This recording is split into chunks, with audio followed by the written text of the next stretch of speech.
नमस्कार साथीहरू। George Soros, जसलाई आधा मानिसहरू इकोनोमिक टेररिस्ट मान्छन् अनि आधा मानिसहरू शताब्दीकै सबैभन्दा दानी मानिस।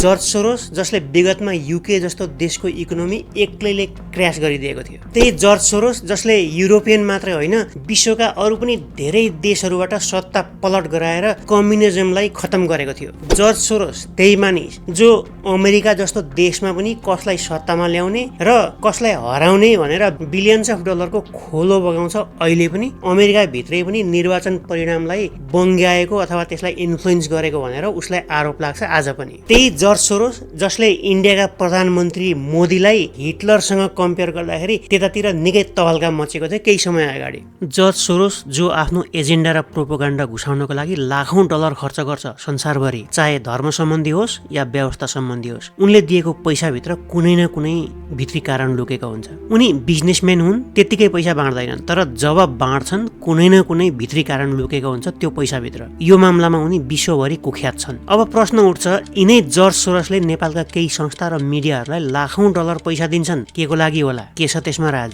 नेपाल जस्तो देशमा जर्ज सोरोसको के स्वार्थ होला? अनि किन उनले यसरी पैसाको खोलो बगाउँछन् यो देशमा? आज यसैको चिरफार गर्नेछु। भिडियो अन्तिमसम्म हेरिदिनु होला। इन्ट्रेस्टिङ छ र महत्त्वपूर्ण पनि छ। सबैभन्दा पहिला हेरौँ यो जर्ज सोरोस भनेको मान्छे चाहिँ को रहेछ। अहिले 93 इयर्सका भइसकेका अरबपति अमेरिकी व्यापारी जर्ज सोरोस। उनको जन्म 1930 मा हङ्गेरी भन्ने एउटा देशमा भएको थियो। हङ्गेरीमा हिटलरले जब कत्लेआम गर्दै गयो त्यसबाट बच्नको लागि उनको परिवार 1947 मा युकेतिर बसाइ सर्यो। त्यही देशमा बसेर उनले आफ्नो पढाइ सिद्ध्याए अनि आफ्ना सुरुका दिनहरूमा ब्याङ्कको जागिर खाएका उनले ब्याङ्कहरूले कसरी पैसा कमाउँछ भन्ने कुरो बिस्तारै बुझ्दै गए र उनलाई पनि त्यही ब्याङ्कहरूले जस्तै आफूले पैसा कमाउन मन लाग्न थाल्यो। त्यसको लागि उनले आफै एउटा कम्पनी, हेज फन्डको कम्पनी खोलेर त्यसै मार्फत स्टकको किनबेच गर्न थाले। उनी र उनको कम्पनी जो थियो त्यसले साधारणतया सर्ट सेलिङ गर्ने गर्थ्यो। सर्ट सेलिङ भनेको स्टक किनबेचमा अथवा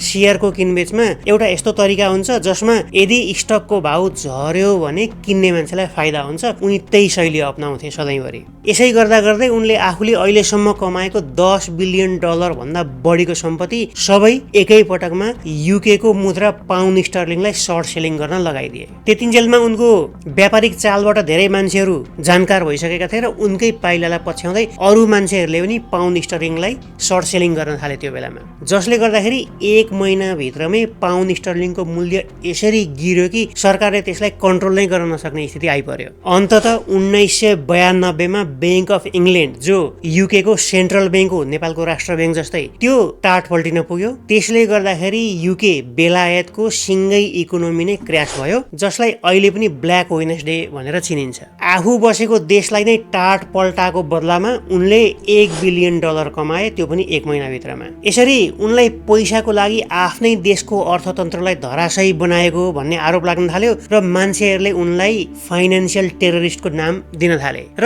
पैसाको लागि आफ्नै देश बेच्न सक्ने मान्छेको सूचीमा उनी गरिन थाले। पछि उनी युके छोडेर अमेरिकातिर आएर यतै बस्न थाले र त्यहाँ पनि यस्तै किसिमका व्यवसायहरू गर्न थाले। उनको लागि सबैभन्दा ठुलो पैसा थियो। क्रमशः उनले आफूलाई मनपर्ने पार्टीहरूलाई मिलियन्स अफ डलरको चन्दा दिन थाले र आफ्नो एजेन्डा पार्टीभित्र घुसाउनको लागि र माथि सरकारबाट पास गराउनको लागि अनि सरकार बनाउने र गिराउने खेलमा लागेर उनले अमेरिकाको राजनीतिलाई अहिले पनि उथल पुथल बनाउँछन्। अहिले पनि उनी मनी मेसिन हुन्। त्यति मात्रै होइन, Poland, Russia, Georgia, Kazakhstan, Turkmenistan, Turkey, Belarus, धेरैवटा देशहरू छन् जसमा आफ्नो सिद्धान्त, उनको एउटा सिद्धान्त छ। त्यो सिद्धान्तको समर्थन गर्ने कट्टरवादीहरूलाई जिताउनको लागि अहिले पनि उनी पैसाको खोलो बगाउँछन्। त्यो देशहरूमा चुनावको नतिजा बदल्न खुबिराख्छन्। यो आरोप उनलाई बारम्बार लाग्ने गरेको छ। अनि उनी कम्युनिजमका कट्टर विरोधी हुन्। त्यही कारणले गर्दाखेरि चाइना, रसिया, उत्तर कोरिया जस्ता देशहरूसँग त यिनको पानी बाराबारको स्थिति छ पोलिटिकल्ली। तर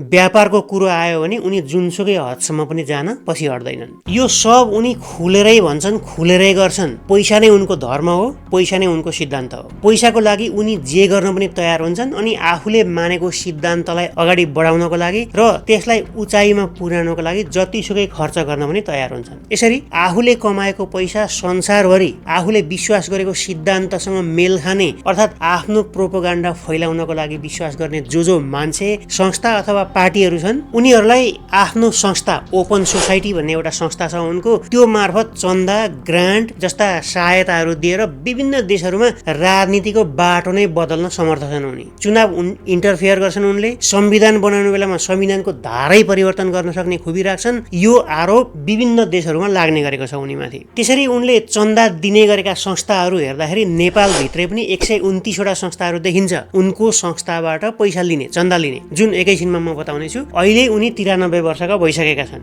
विश्वकै धनी मान्छेहरूको सूचीमा छन् अझै पनि। तर आफ्नो सम्पत्तिको 60% भन्दा बढी पैसा उनले यस्तै कुराहरूमा ओपन सोसाइटीको मार्फत बाँड्ने गरेका छन् संसारभरि, जसमध्येमा नेपाल पनि पर्छ। अनि यो सब कुरा उनले खुल्लमखुल्ला आफ्नो वेबसाइटमै राखिदिएका छन्, अर्थात् यो मामलामा उनी पारदर्शी देखिन्छन्। जे गरेका छन् भनेरै गरेका छन्, हाक्काहाक्की गरेका छन्, लुकेर अथवा लुकाएर केही पनि गरेका छैनन्। यहाँनिर उनको वेबसाइटबाट लिएको केही क्लिपहरू हेर्नु होला।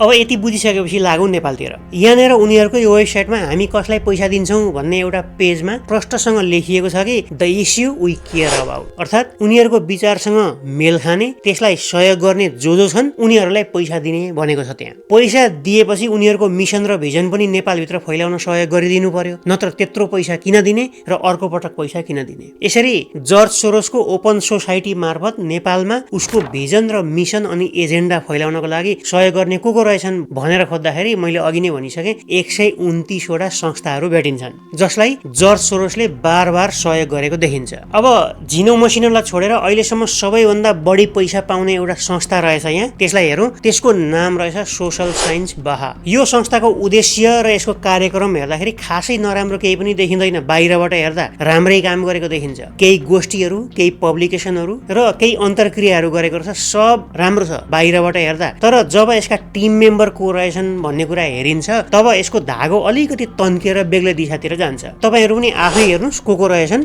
यसका टिम मेम्बरहरू मध्येमा। अनि यो संस्थाले जर्ज सोरोसबाट कति पैसा पाएछ?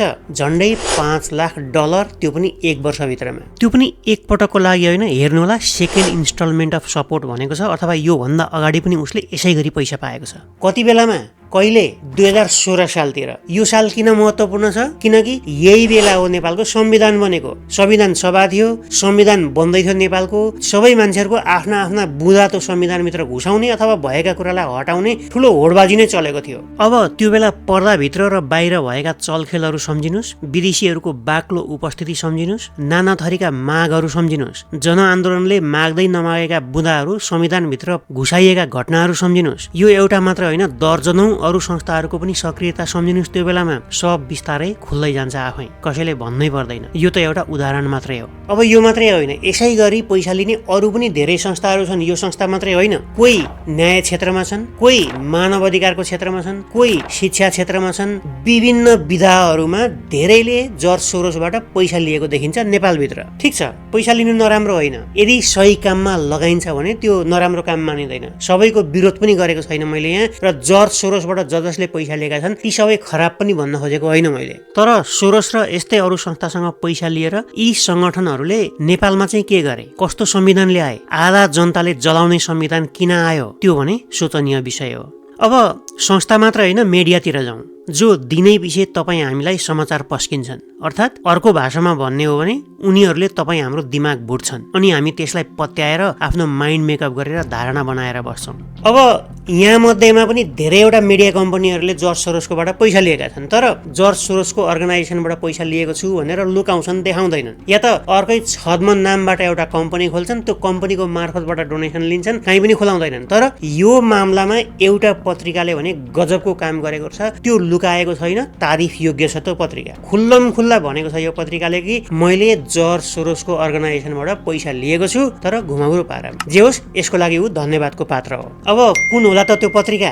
यहाँ हेर्नु होला, प्रष्टसँग लेखिएको छ supported by the open society foundation, अर्थात् जर्ज सोरोसको संस्था। कुन रहेछ पत्रिका? हिमाल साउथ एसियन। अनि कसको रहेछ यो पत्रिका? अब फेरि यहाँनिर टिम मेम्बरहरूको नाम हेर्नुहोस्, उनै दीक्षित दाईको, जसको नाम तपाईँले योभन्दा अगाडि सोसल साइन्स बाहा भन्ने जुन अर्गनाइजेसनको कुरा गरेको थिएँ, लगभग $5 लाख एक वर्षभित्रमै डोनेसन लिएको, त्यही कम्पनीमा यिनै दीक्षित दाईलाई त्यहाँ पनि देख्न सकिन्छ। अनि हिमाल खबर पत्रिकामा पनि सधैँ देख्ने गर्नुहुन्छ उहाँलाई। नेपाली मिडियाका खम्बा भन्दा फरक पर्दैनन् दीक्षित दाई। अब प्रश्न उठ्छ, किन नेपालका मिडियाले अमेरिकी बिलियनियर जसको विगत र वर्तमान सबै कालो छ अनि जसले सधैँभरि आफ्नो भिजन र प्रोपागान्डा लाद्नको लागि मात्रै पैसा खर्च गर्छ र त्यसको लागि जतिसुकै पनि पैसाको खोलो बगाउनको लागि तयार छ, त्यही मान्छेले नेपालका मिडियाहरूमा, मानवाधिकारवादी सङ्गठनहरूमा, कानुन व्यवसायका छाता सङ्गठनहरूभित्रमा लगायतका विभिन्न अर्गनाइजेसनहरूमा नेपालभित्र त्यत्रो पैसा किन खर्च गर्छ? गाँठी कुरो छ, अचम्मको कुरो छ।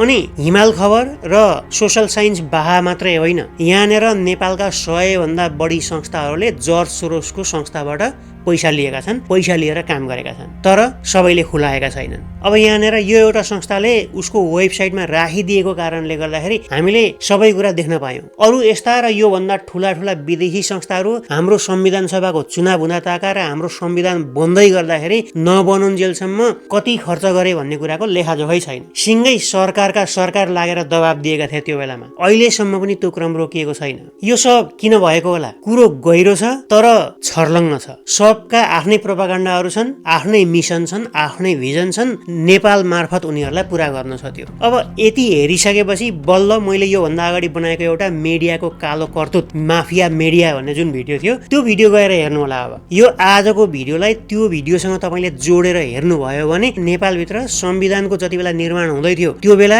र अहिले भइरहेका जति पनि घटनाक्रमहरू छन्, ती घटनाक्रम एकपछि अर्को बिस्तारो सतहमा आउँदै जान्छन्। पर्दा अगाडि र पर्दा पछाडिका खेलाडीहरूको थियो त्यो पनि बिस्तारो छुटिँदै जान्छन्। अनि कस्ता कस्ता खेलाडीहरूको हालिमुहाली छ नेपालमा। आन्दोलनले माग्दै नमागेको कुरा संविधानभित्र कसरी घुसाइयो, अनि नेपाली समाजमा विग्रह कसरी भित्रियो, अनि अहिले हुँदै गरेका र पाक्दै गरेका खिचडीहरू जुन छन्, ती सबै कुराहरू, यी सबैको त्यान्द्रो जोड्नु भयो भने तपाईँलाई आफसे आफ छर्लङ्ग हुन्छ। सबै कुरा मैले यो भिडियोमा बताएको छैन, बताएर साध्य पनि हुँदैन। अझ धेरै कुरा छन् यहाँभित्र, सबै मेरै मुखबाट सुन्न चाहनुहुन्छ तपाईँहरू? कुनै कुनै काम त आफै पनि गर्नुहोस् न। त्यसै त मलाई थ्रेटनाएर ओहिरो भइसक्यो, केही न केही कामहरू त तपाईँ पनि गर्नुहोस्। अनि तपाईँले आफै बुझ्न चाहनुहुन्छ भने यो भिडियोमा देखाएका जति पनि लिङ्कहरू र जति पनि वेब पेजहरू छन्, मैले तल डिस्क्रिप्सनमा राखिदिएको छु, तपाईँहरू आफै गएर हेर्नुहोला। अनि मैले यहाँ नभनेको केही नयाँ कुरा भेटाउनु भयो भने तल कमेन्टमा लेख्नु होला। आजको यो भिडियो तपाईँलाई कस्तो लाग्यो तल कमेन्टमा त्यो अवश्य लेख्नु होला। अनि मन पर्यो भने लाइक गर्न नबिर्सिनु होला, that means a lot to me. Share गरेर बढीभन्दा बढी साथीहरूको बिचमा पुर्याइदिनु होला। नेपाली मिडियाहरूको र नेपाली संस्थाहरूको कालो कर्तुतबारे सबैलाई बुझाइदिनु होला। अनि नयाँ हुनुहुन्छ अथवा सब्सक्राइब गर्नु भएको छैन भने सब्सक्राइब गरिदिनु होला, that means a lot to me. म अर्को भिडियो यो अथवा यो भन्दा पनि राम्रो खोजमूलक भिडियो फेरि लिएर आउनेछु। त्यतिन्जेलको लागि मलाई बिदा दिनुहोस्। धन्यवाद, नमस्कार।